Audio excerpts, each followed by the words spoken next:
Methodist Church. You can read the article No Compromise by Matthew White on thestand.net.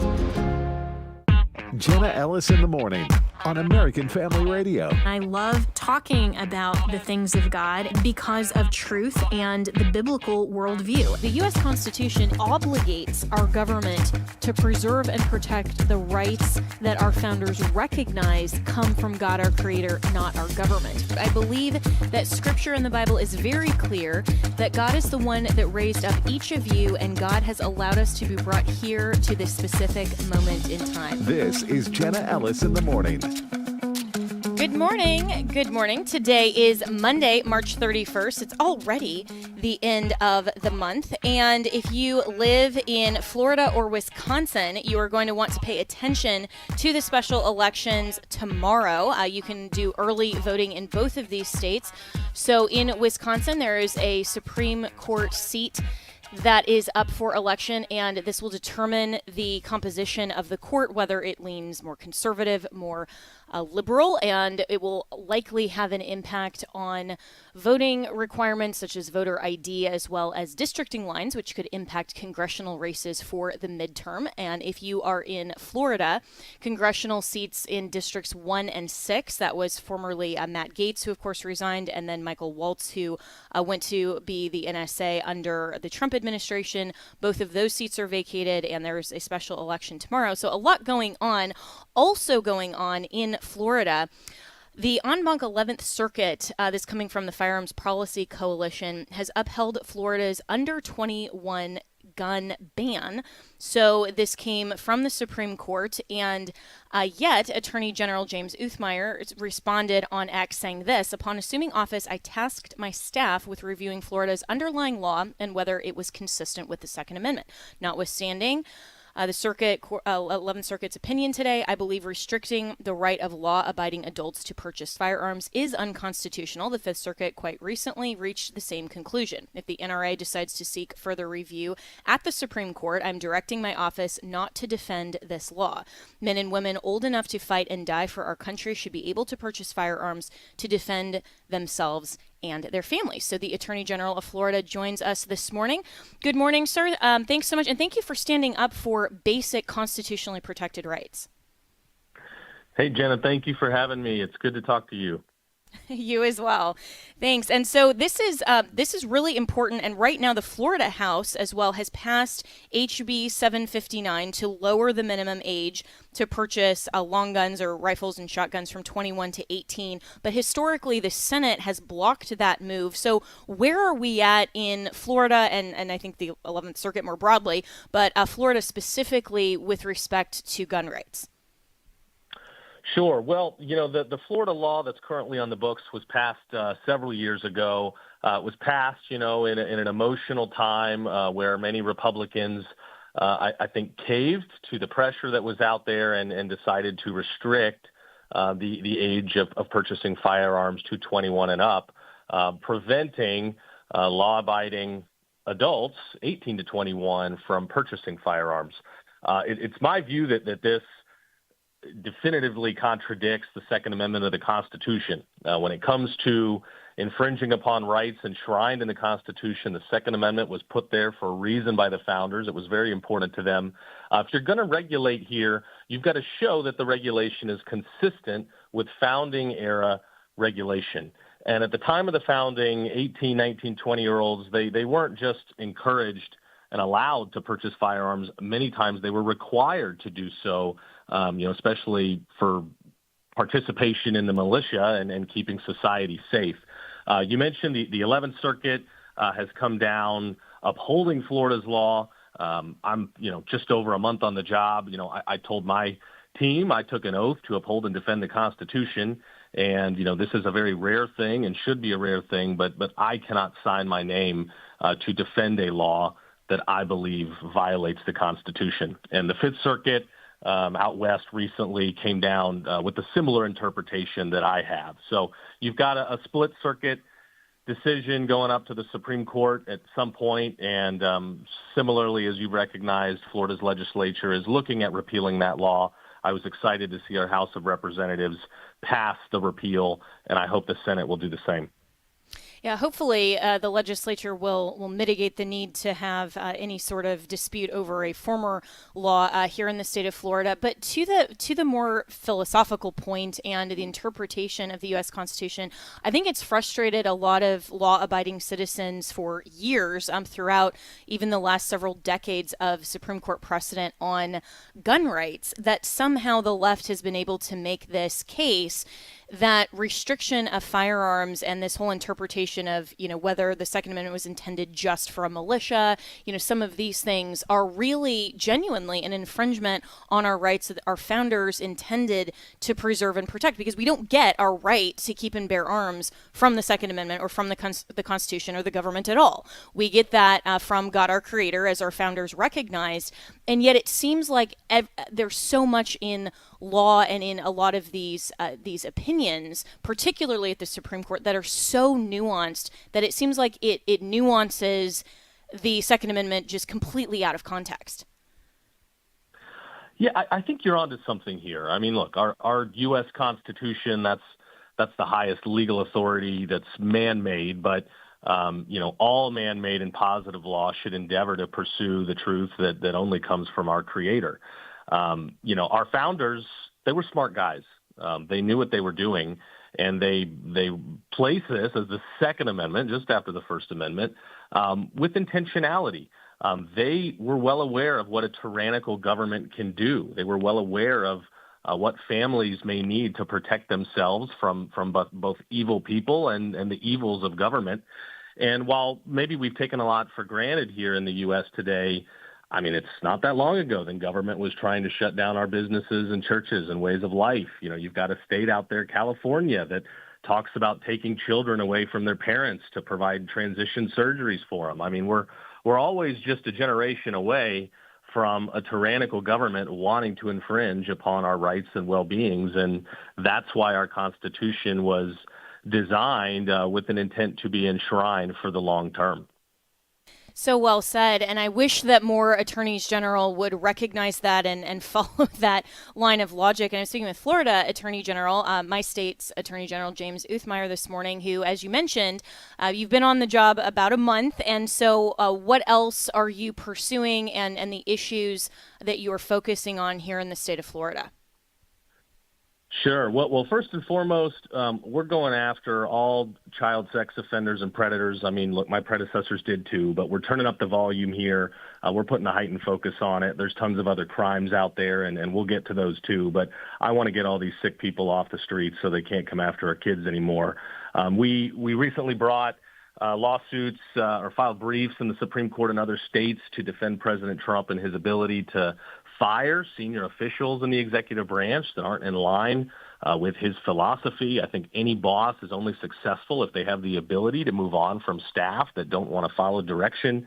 And we sued Target. Our state pension fund lost a lot of money when Target decided to roll out a transgender children's clothing line. And while businesses do have some First Amendment rights, when you're a publicly traded company, you have a fiduciary duty to your shareholders. And when Target did this, the backfire was strong. The stock plummeted. They lost $10 billion in 10 days of value, and shareholders, including our state pension fund that helps the retirement of law enforcement, teachers, and public employees, took a big hit. So we're going to ensure that we're holding corporations accountable that want to play politics instead of just being in the business of doing business, which shouldn't be too complicated. That's a really interesting case there with Target, because if that's the impact ultimately of their decisions and they're playing politics, then they should be held accountable for that. And regular listeners here on AFR are very familiar with the American Family Association taking a lead as well on the boycott of Target for those exact reasons, and because they're not family friendly. And so this has a wide impact and consequences overall when they decide to play woke politics. And you mentioned as well, Attorney General James Uthmeyer, that you're also looking at helping enforce some of Trump's agenda and his policy. What has Florida been doing on the immigration and deportation front? And you were, for listeners to be aware of as well, prior to coming into this role, the chief of staff for the governor, so very familiar with what Governor DeSantis and unfortunately, there was a little bit of an issue with the state legislature and not wanting to as strongly enforce the immigration issues with the governor's agenda. But I think that's largely been resolved. So where are we at more broadly on that issue? Sure. Well, yeah, the governor called the legislature back the week after Trump took the oath to immediately broaden our authorities and get resources to our local law enforcement and officials to be able to help the federal government with their detentions and deportations everywhere we can. We're blessed to have a president now that wants to enforce immigration laws. You know, we didn't need a lot of new laws on the books up in D.C. They were already there. He just turned on the switch and said, I'm going to now work with states, and we're going to get people out of here that want to wreak havoc and cause damage to our country and that are not going to respect the rule of law. So we immediately appropriated $200 million to our law enforcement to ensure that they're equipped and get the proper training to assist ICE and Homeland Security with detentions. And we executed 287G agreements. This is a federal authority that allows federal law enforcement to delegate duties and responsibilities to local law enforcement. So within days and certainly within the weeks that followed, we were the first state to have every county sheriff delegated under these 287G agreements. All of our statewide law enforcement were delegated right out of the gate, and local law enforcement is continuing to follow. And where cities and municipalities have expressed that they might not want to cooperate, I've put them on notice. I will bring legal action if that happens, and our governor has certainly showed he's willing to suspend people from office if they will not follow the law.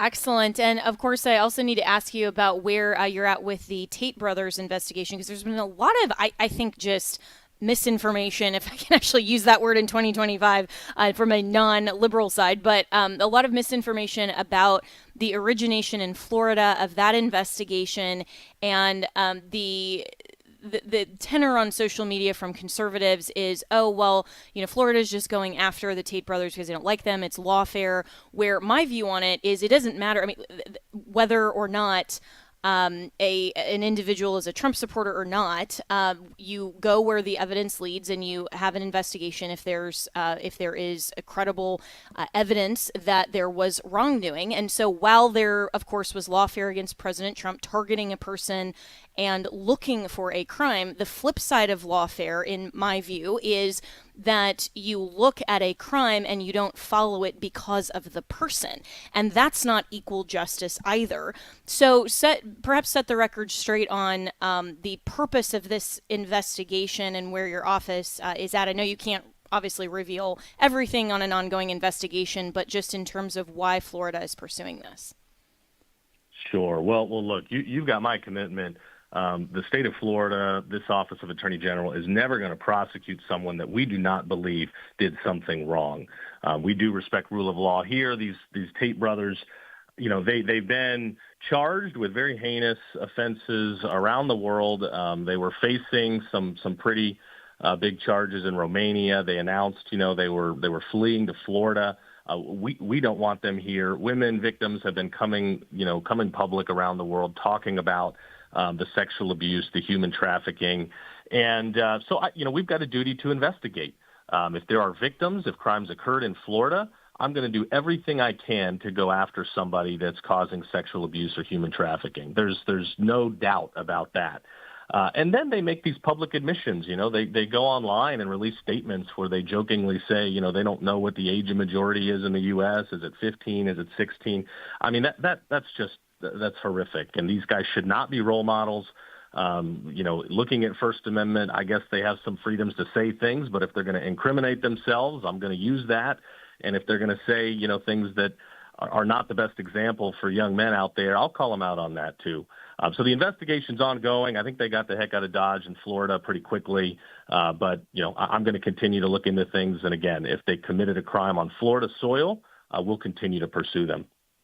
Well, thank you very much for your commitment to justice and to pursuing bad actors, regardless of their name or whether they have a large following on social media. That is, by the way, everything that people should want from their chief law enforcement officer in their state and also in the country. This is what we should want and expect from the U.S. DOJ as well. So James Uthmeyer, thank you so much, Florida's Attorney General, and you can follow him on social media. I'd really encourage you to do that. You can see what's going on in the state, and for all states around the country, follow your elected officials in office, follow the appointees on social media so you know what's going on in your particular state, not just nationally. So we'll be right back with more here on Jenna Ellis in the Morning.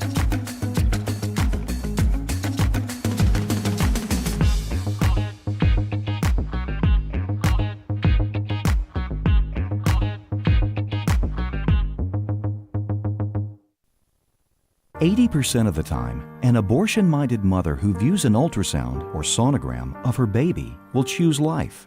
Here's the story of Candace. The sonogram sealed the deal for me. My baby was like this tiny little spectrum of hope. And I saw his heart beating on the screen. And knowing that there's life growing inside, that sonogram changed my life. I went from just Candace to Mom. Thank you to everybody that has given these gifts. You guys are giving more than money. You guys are giving love. There are currently preborn centers which do not have an ultrasound machine. Would you sponsor a machine today? Dial pound 250 and say keyword baby. That's pound 250 and say baby. Or go to preborn.com. That's preborn.com. Your love could save a life. Share-a-thon is coming up, and it occurred to me the other day, we've probably had Share-a-thon longer than I've been alive. Some of my first memories are of causing ruckus in Share-a-thon Central, and for many years I have seen some of the same volunteers from all those years ago coming back and taking calls to help support the ministry. Spring Share-a-thon is coming April 8th through 10th, and it's your chance to partner with American Family Radio. Some years back, I realized Share-a-thon is not just a childhood memory for me, but it's an integral part of the ongoing ministry of AFR. Some people might not remember Share-a-thons as far back as I do, but most of our ministry partners have realized the importance of Share-a-thon for funding this ministry. And now, after all these years, I'm actually on the air as well as behind the scenes at AFR. And Share-a-thon is much more than just a place to play, but it's still a lot of fun. Be listening April 8th through 10th for Spring Share-a-thon on American Family Radio. Hello, Americans. I'm Todd Starn. Stand by for news and commentary next. There's big trouble at Boise State University. Head football coach Spencer Danielson drawing fire because he mentions the name of Jesus Christ in public appearances. Now, the Freedom for Religion Foundation accused the coach of placing a Christian litmus test on students. They say that's illegal. They got riled up because the coach says his football team is going to give Jesus the glory. Now, among those left with hurt feelings, Rabbi Dan Fink, he penned a letter to the Idaho Statesman complaining about Christian nationalism and anti-Semitism, as if a Christian coach praying in the name of Jesus is somehow an anti-Semitic slur. There's a very reasonable solution to the complaints from the rabbi and the atheist. Find a head coach who is either Jewish or atheist. But they might be hard-pressed because everybody knows the best football coaches in America are God-fearing patriots who know all the words to that great gospel song, Drop Kick Me Jesus or the Goalpost of Life. I'm Todd Stearns. Welcome back to Jenna Ellis in the Morning on American Family Radio. Welcome back. Well, as we mentioned, a lot going on in the news and in the courts. And so the U.S. Supreme Court is also hearing a case today that is all about a Catholic charity group's bid for a tax exemption. So this is coming from SCOTUS blog. They say this with most of the 2024-2025 term behind them. The justices' final stretch of oral arguments is stacked with all three religious rights cases of the year.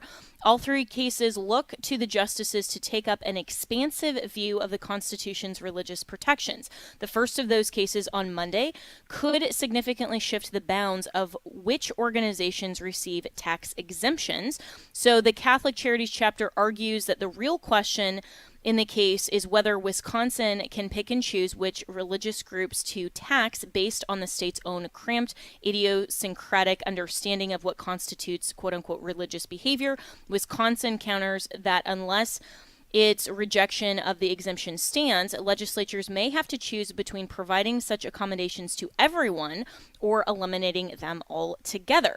So let's welcome in Chris Woodward, who is a reporter for American Family News and one of my colleagues and good friends here at American Family Radio. You probably hear him most often on today's issues. So good morning, Chris, and this is a fascinating case. Thank you for having me. It is fascinating, and I will tell everybody listening that while this is, Catholic Charities Bureau, Inc. versus Wisconsin, everybody that's a person of faith should care about and pay attention to this issue if you're Baptist, Methodist, non-denominational, what have you, because you've got a state government telling a religious group, you're not religious or you're not religious enough for this exemption, therefore you're not qualified. And so if Wisconsin were to get away with this, all of a sudden Baptist relief organizations, Methodist organizations, other religions would, be hit by this, because if Wisconsin is allowed to do it, you're going to have Minnesota, Mississippi, a whole bunch of other states that will start to follow suit. Yeah, and that's definitely why this is important, because often, like we've seen in other types of cases that go up to the Supreme Court, regardless of which particular religious affiliation is advancing the view for the religious exemption, it will invariably impact our churches and our denominations and in this particular case, tax exemptions. And so a lot of the pushback to this, Chris, is and tax exempt overall, this issue is, well, why should religious-based groups get a tax exemption anyway? If churches want to, be political, or if they want to, do other things outside of religious activity or not, why shouldn't they just go ahead and pay taxes? Yeah, I mean, it's there. I get the argument, but we've also had cases, and I don't have to tell you this, but we also have Trinity Lutheran Church of Columbia, Inc. v. Comer, that goes back 8 years or so, where you had a church that was denied some public funds that were available to everybody, and they were denied that based on the fact that they were a Lutheran church, but they lawyered up, I think it was with ADF, went to the Supreme Court and got a ruling in their favor. I'm actually surprised, based on that ruling, that today's case even has to be argued. Having said that, I'm not a lawyer. I only have a BA in communication, and I took mass media law. But this could be one of several First Amendment religious freedom cases that this court has heard. And, it could be a Christian college, maybe a Jewish synagogue, some other organization. No matter what the context or no matter what's happening, what you don't want is a court, or especially the government, to come in and say, we know better than you as to what your religion requires or what your religious beliefs are and what is part of your religious exercise. That's problematic under the First Amendment, and Beckett is representing Catholic Charities here. They've got a really good record. They're kind of the Alabama or Georgia, if you will, of Supreme Court cases. They'll probably win this one. I would be shocked if they didn't. Yeah, I think especially with the current composition of the Supreme Court, even with the problems that have cropped up with Chief Justice Roberts and Justice Amy Coney Barrett, I think this one hopefully is at least on solid ground and may even, win over some of the liberal justices, because I think it's just so straightforward that the court can't inquire into the adequacy of a religious belief or a sincerely held religious belief. I mean, the same reason that the court doesn't inquire into the merit and pick and choose which people are more faith-based and believing than others, even though there are some standards and some restrictions. So, for example, a religious belief that wants an accommodation in an employment context, for example, has to show some history and tradition. It can't just be, my religious belief is that I should get Mondays off, and so, I shouldn't be having to do radio this morning, and neither should you, Chris. It has to at least have some semblance of rooted historical accuracy, but at the same time, when you start picking and choosing and defining these lines, that's where the court runs into problems. And I would rather, as a Christian and as a believer and someone who definitely upholds religious beliefs of the church and that the state shouldn't meddle with that, I would rather us over-include than under-include. And I think that's where the Catholic Charities argument is coming from. And saying basically whether Wisconsin can pick and choose religious groups based on its own metric rather than being more over-inclusive. But this is interesting that the Supreme Court is taking this up right now, because this SCOTUS blog piece also talks about several other religious cases that are being taken up next month on April 22nd and 30th.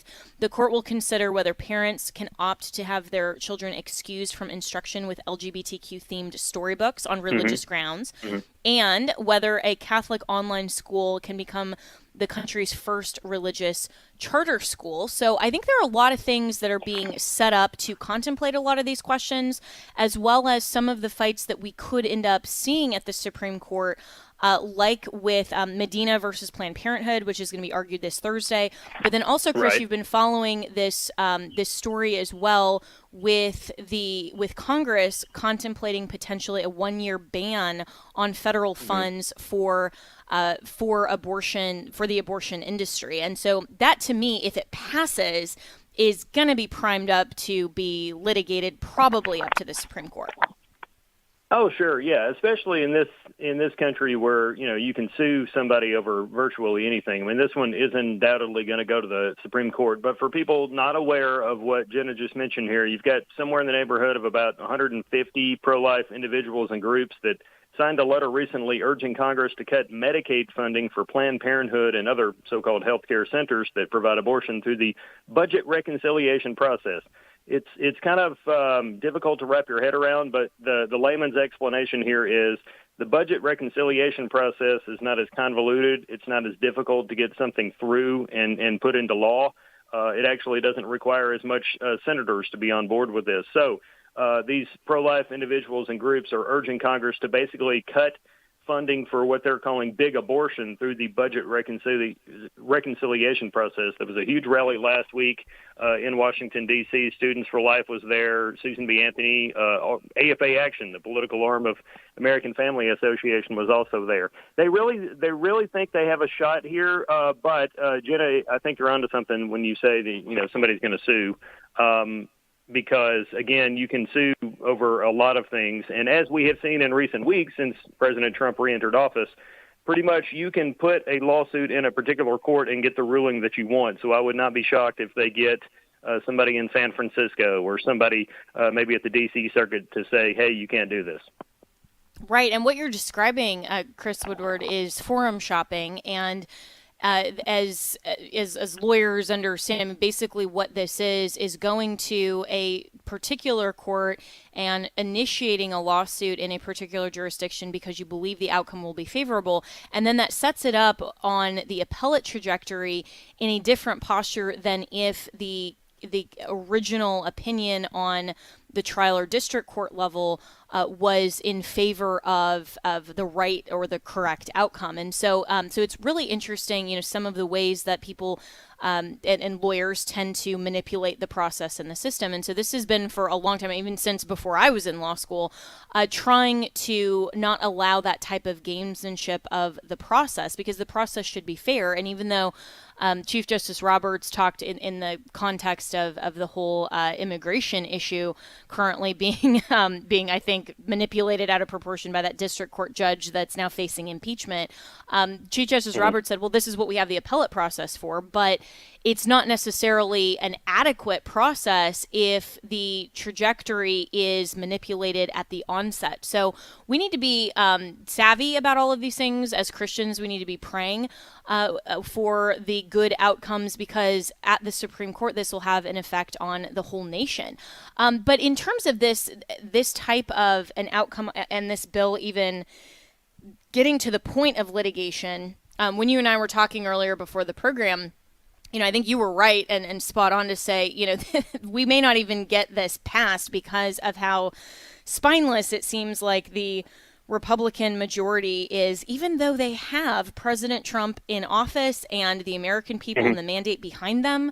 This seems, and to me, when I first read this, Chris, I was like, 1 year? Really? Like, it's going to be tied up in litigation. Even if it passes, it'll be tied up in litigation so that you can't even start it. 1 year? Like, that just seems so ridiculous. It will. I mean, if they were to get it passed, we'll be sitting here talking about it again next year. But I I've been in news for almost 25 years now. I've heard a lot of politicians promise a lot of things, and one of the things Republicans have promised is to cut spending and whatnot. I know they've kind of gotten on board because they have Elon doing a lot of the dirty work for them. But, a lot of the reason why we're in debt is because of bad decisions Republicans have made in addition to Democrats. And based on the fact that Republicans are going to be running for office again next year, I am not so optimistic that they're actually going to get this through the budget reconciliation process, having seen the history of big promises and promises not being kept. Yeah, and that's what's so frustrating, to me as a voter, and I'm sure to a lot of our listeners as well, that it seems like, okay, we just had the 2024 election that everybody was talking about for since 2020, right? For 4 years, and we finally get past that, we get the trifecta, and now instead of doing their jobs and doing what the American people elected them to do, and they have this majority that should be conservative, regardless of, it's not just Republican versus Democrat, it's that it should be conservative policy. Now, all of a sudden, they're saying, well, we can't do that because we're worried about 2026. And, okay, let's say that we have a landslide for conservatives in 2026. Well, we need to be concerned about the presidential race in 2028. And I'm like, okay, well, when is the best time then to do your job? Yeah. Yeah, Obamacare is the biggest example of this. They said, hey, put us in, we'll get rid of it. And then once they get in there, it was like, well, we still need the Senate. And then we got the Senate. And then, we can't jeopardize 2016. So finally, they have all the pieces in place. And here we are 8 years later, still with the Affordable Care Act. Yeah.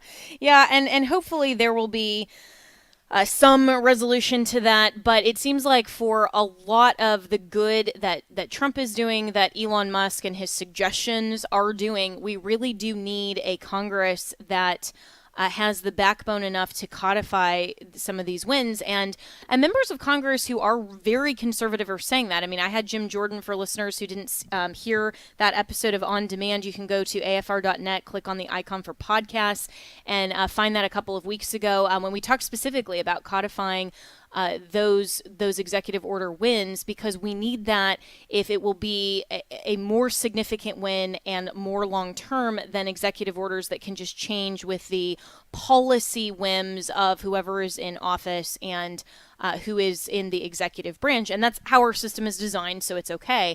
But more broadly, Chris, what do you expect then through your reporting from this Congress on issues like pro-life and other things that conservatives care about? Well, one thing I've learned and I love about pro-life groups is they're not willing to take no for an answer or for an answer. So regardless of whether or not Republicans are squishy, I can guarantee you, AFE Action, Susan B. Anthony, Pro-Life America, Americans United for Life, Students for Life, you name it. A pro-life organization is going to stay on this. And if they don't get it this year, they will make it an issue next year going into the midterms. Yes, and we should. I mean, I'm also tired of the so-called, MAGA Republican wing saying that pro-life is not a winning issue and that's too divisive and we need to just sideline that. Again, there will be no good time in the midst of controversies that we will always have about how to have a well-ordered society. There will be no good time to stand up for truth. And there will just always be a fight because, as the Bible recognizes, this is a spiritual battle ultimately as well. It's not just about policy. There's never a great time to stand for truth, which is why we need to just continue to stand for truth regardless and make it the right issue. And articulate that from a truthful perspective, not just a lot of talking points and not conceding on these issues. So, Chris, where can people find you, the great work you do, and American Family News? Yeah, American Family News can be found online at afn.net. afn.net, and you can also follow Chris Woodward on X. And I also write a column weekly. Usually it drops Fridays at afn.net. And this week's column, I talked about the biblical worldview of authority and interpretation of the U.S. Constitution. Last week was about this ridiculous bill that the state of Illinois is trying to pass that would affect homeschoolers. If you were in the state of Illinois, you definitely want to call your legislators and tell them what you think. And if you are a homeschooler, hopefully you agree that you want to protect the right of parents to direct their children's education without inquiry and overreach by the state into the adequacy of the curriculum or your own training as a parent. So a lot of things going on, but Chris Woodward, always appreciate your time, and we will be right back with more here on Jenna Ellis in the Morning.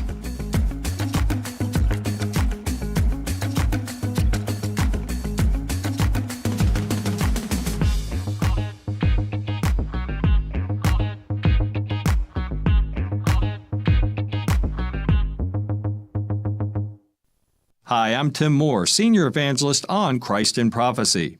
With all the uncertainty in the world today, it's good to know that God's promises never change. On Christ in Prophecy, we'll examine the signs of the times and consider what's really happening in the world today through the lens of God's prophetic word. To hear more biblical hope for the future, join me for Christ in Prophecy, Sundays at 11 a.m. Central, right here on American Family Radio, and find out what's really going on in the world. Hello, I'm Sam Rohr, president of the American Pastors Network, a growing national network of pastors committed to the authority of Scripture and preaching the whole counsel of God.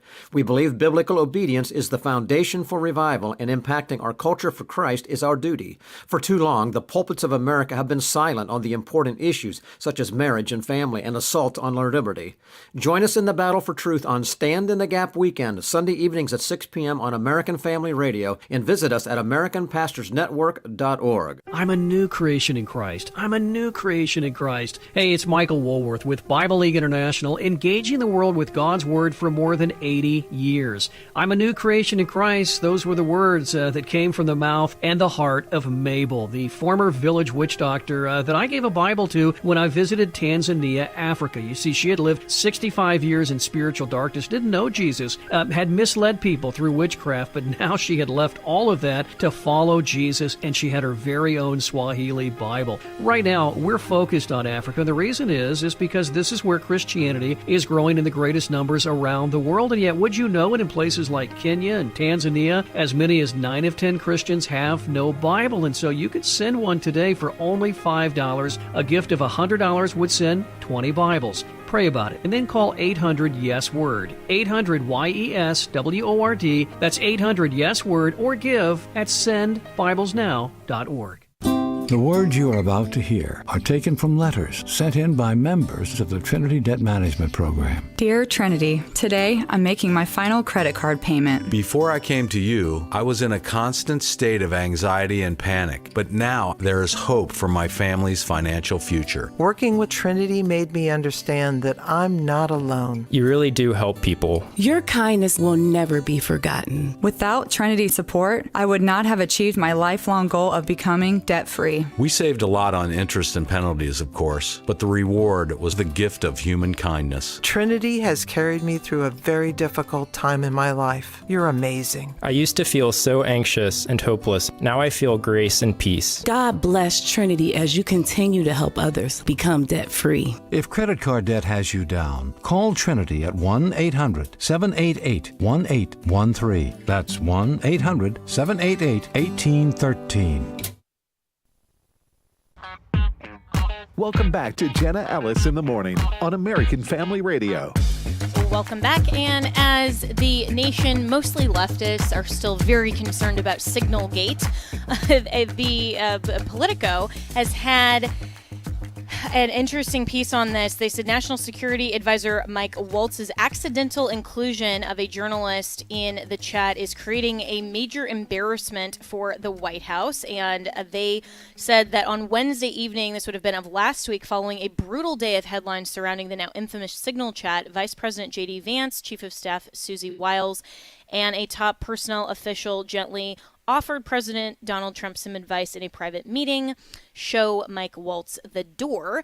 Right now, the NSA head has not been fired, but it's very interesting that instead of Mike Waltz, who has taken responsibility for adding the Atlantic journalist into the Signal chat, that most people on social media and even in the media, all of these talking heads, are suggesting that somehow this is Pete Hegseth's fault. So my good friend Dinesh D'Souza posted this on X. Isn't it strange that Waltz added Goldberg to the Signal chat, but they want Hegseth fired? No one is going to be fired because we recognize these people always operate in bad faith. My only interest here is in the left's peculiar psychology. Why Hegseth and not Waltz? I'm very interested in what Dinesh D'Souza thinks about that. So he joins us now, and he is an author, a filmmaker, and has a phenomenal podcast that you need to listen to, The Dinesh D'Souza Show. I have been privileged to be a guest many times. You can find that from Salem Media. It is streaming wherever you get podcasts, the Dinesh D'Souza podcast. So, Dinesh, this is a really great question. What do you think is going on with the left's peculiar psychology? Well, I think there are really two things going on. One is that the left has been desperate to score a big strike against Trump, and Hegseth is one of the big figures around Trump. Waltz really is not. So let's say, for example, that Waltz were to step aside. This would be of relatively minor significance, but the left has its eyes on the big prizes kind of around Trump. So that's the first point. I think the second point is that they want to find a way to get Hegseth. They see Hegseth as dangerous to the sort of military-industrial complex that they have set up, just as they see Kash Patel as dangerous to the police state. And so they've got a handful of sort of high-value targets, and Hegseth is one of them. So they're trying to connect the dots to Pete, but there really isn't an easy way to do that. It's very interesting that they're not going after Waltz. It's almost like there is a silence about the guy who actually made the mistake. If it was a mistake, it's really unclear to me how this even happened. It's just so downright bizarre. You end up with an Atlantic magazine journalist. If there was some plausible explanation, like he has the same initials as someone else who, and there was some kind of way in which our phones, merge one with the other or autocorrect or something like that, that would be a believable way this happened. I still find it slightly unbelievable. Yeah, I do as well, and I found it very interesting that Waltz took responsibility for this because, I've used Signal, and I used that, of course, when I was working on the campaign side for Trump, and I know, members of Congress, a lot of people use the app because it's end-to-end encryption, and it's fine. Just like how people text on WhatsApp or iMessage or whatever, people use a texting app. That in and of itself is not some kind of scandal, but it's actually difficult in this particular app to accidentally just add the wrong person. And plus, it says right away in this app when it's a group conversation, the person that you added has now joined the chat. Did nobody say, oh, wait a second, Jeffrey Goldberg has now joined the chat, what are we doing, and immediately remove him? Why did he have access to this information? So, the whole thing does seem to be bizarre. And I kind of thought initially, Dinesh, that this was someone perhaps in the chat who was intentionally trying to undermine the administration, because we really haven't had any major scandals. Trump has been really great on social media this time. We just don't have all of the things that the left can pick up some of these headlines, and so they're gravitating toward this scandal. It seemed to be too convenient and maybe manufactured. Well, even at face value, the scandal is not substantive, it's procedural. Contrast, for example, this scandal with the scandal of the way Biden handled the retreat from Afghanistan. That was a scandal that's substantive, right? People died as a result. There was a terrorist attack. People were falling out of planes. The scandal was in what actually happened. Here, no one is even alleging that the scandal disrupted the military plan or the Houthis found out about it or they were able to intercept none of that. The scandal is basically one of how did this guy get on this phone call? And that's something to be cleaned up and to be figured out. And I think it's important for the Trump people to figure out that nothing nefarious happened here, because there's been some rumors to the effect that, someone on Mike Waltz's staff has got a long history of sort of supporting the military complex, and that this might have been a way to deliberately embarrass the Trump administration. I mean, the thing about it is Goldberg is a notorious critic of Trump, going back to Russia collusion days and even before that. So this would be the perfect guy to add on if you wanted to get somebody in there who could then use all of this to make a kind of first strike against Trump, which is indeed what happened. And I'm speaking with Dinesh D'Souza, who's an author, filmmaker, and host of the Dinesh D'Souza podcast. And the other kind of psychology that I'm really interested in as well is Jeffrey Goldberg, who, as you mentioned, has been a critic, to put it mildly, of Trump. And he is the perfect person that if you wanted some kind of scandal out of this and bad faith response, instead of highlighting his appearance in the chat and saying, sorry guys, somebody added me, clearly I'm not supposed to be here, and just exiting, he splashes all the screenshots on social media. But why would he, with that particular mindset and being a critic, you would think somebody like that would stay in the chat for a little longer and maybe get something a little bit more juicy or a revelation, especially if the target ultimately is Hegseth? I think that what happened with Goldberg is that he had to figure out, once he got into the chat, however that happened, I think he had to figure out, what is my kind of line of attack here? And I think he realized that his line of attack is not simply to expose the chat. Now, if he was Seymour Hersh or some far left journalist, notorious for like spilling the beans, that would be the way to go. You just reveal everything that was on the chat. Goldberg realized that he wanted to pose as a kind of greater patriot than Trump, a greater patriot than the people running the show now. And I think what he wanted to say is that we responsible people don't stay in a chat like this and simply reveal all the details. We hold back. We put the country first. We realize that there are important procedures here at stake, by contrast with these sloppy, irresponsible Trump people who have their own agenda and don't really care about keeping the nation secret. So I think that was the reason that Goldberg had to sort of do a little bit of a tap dance. This way he could go on CNN and kind of, adjust his spectacles and basically say, listen, I'm a responsible patriot who plays by the rules. And of course, then trying to justify the responsible patriot to or juxtapose that against what they've been claiming for years about Donald Trump, is that he's sort of this reckless, fly-by-night person that isn't responsible, unpredictable, sort of the, well, what is Trump going to do sort of mentality. So with this and the White House responding, I think in a measured way of saying, this really isn't the scandal that the left wants it to be or is trying to have the perception around it of being.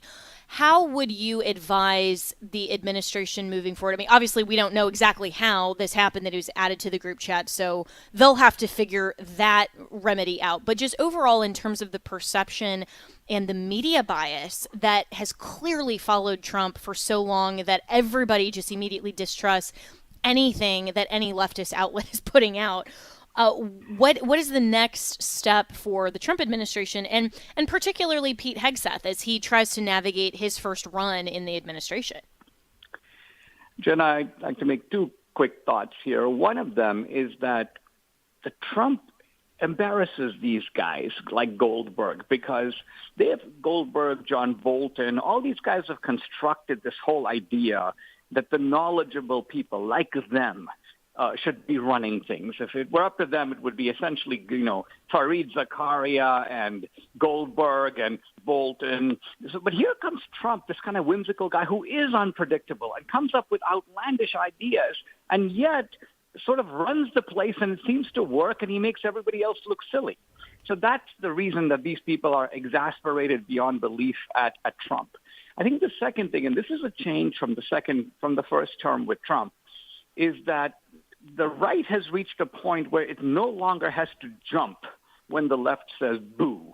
This used to be the case, and they're used to it being the case. They put an article like Goldberg. They're expecting it to be amplified by the media, conservatives on the defense, panicky meetings inside the White House about who should be fired. And that would normally be the case. This is what we've become accustomed to under two administrations with Bush and even going back to the Reagan years. But I think the Trump people have reached a point where it's like, listen, we don't owe these people anything. We don't have to respond to their hysteria. We don't really care. And frankly, we're not going to fire anybody because we are not going to give them a scalp, which is what they're looking for.